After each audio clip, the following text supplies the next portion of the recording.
মার্কিন যুক্তরাষ্ট্র বলছে এই ক্ষেপণাস্ত্রটি হল পরবর্তী প্রজন্মের নিখুঁত যুদ্ধ কৌশল। ইরানের একটি বালিকা বিদ্যালয় ও মেয়েদের জিম কমপ্লেক্সে ব্যবহৃত অস্ত্রের প্রথম বাস্তব ছবি প্রকাশিত হয়েছে। যুক্তরাষ্ট্র বলেছে এই ক্ষেপণাস্ত্রটি হল পরবর্তী প্রজন্মের নিখুঁত যুদ্ধ কৌশল।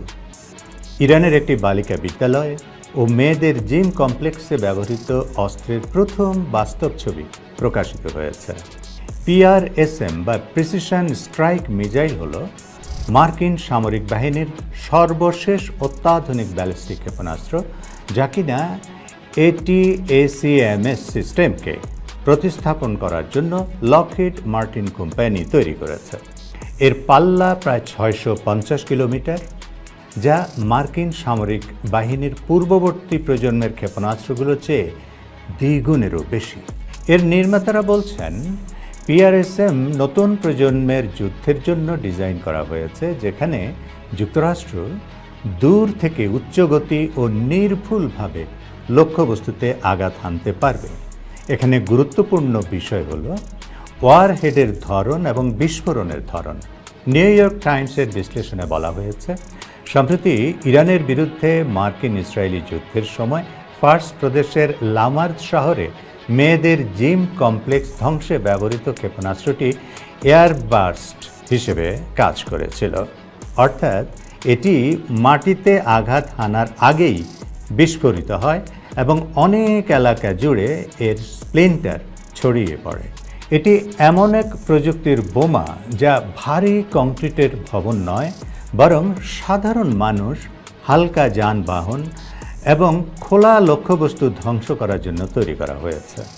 এ কারণেই লামাদ শহরে হামলার ছবিতে কোনো গর্ত দেখা যাচ্ছে না, কিন্তু ঘর বাড়ির দেয়াল, জানালা এবং চারপাশের মাটিতে বোমার স্প্লিন্টারের আঘাতে অসংখ্য গর্ত ও ক্ষতের চিহ্ন দেখা গেছে।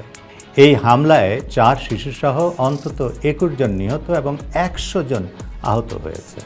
মার্কিনিরা মিনাব বালিকা বিদ্যালয়ে হামলা চালানোর অল্প সময়ের মধ্যেই মেয়েদের জিম কমপ্লেক্সে ওই হামলা চালায়, যেখানে 150 জনেরও বেশি মানুষ নিহত হয়। সামরিক বিশ্লেষকরা বলছেন, বেসামরিক ও জনবহুল লক্ষ্যবস্তু বেছে নিয়ে এরকম ক্ষতিকর বোমা ব্যবহারের গুরুত্বপূর্ণ অর্থ রয়েছে। এ ধরনের বোমা হামলা চালিয়ে শুধুমাত্র শারীরিকভাবে ক্ষতি করা একমাত্র লক্ষ্য নয়, বরং মূল উদ্দেশ্য হচ্ছে সাধারণ মানুষের মধ্যে ভয় ও আতঙ্ক সৃষ্টি করা। বার্তাটি স্পষ্ট, আর তা হচ্ছে সামরিক কিংবা বেসামরিক নাগরিকদের জন্য কোনো নিরাপদ স্থান নেই। আমেরিকার শক্তি সবাইকে ধ্বংস করে, সুতরাং আত্মসমর্পণ করো। পরবর্তী পর্যায়ে মার্কিন যুক্তরাষ্ট্র ক্ষেপণাস্ত্রটি সম্পর্কে যুদ্ধক্ষেত্রে পরীক্ষিত এমন তকমা ব্যবহার করে।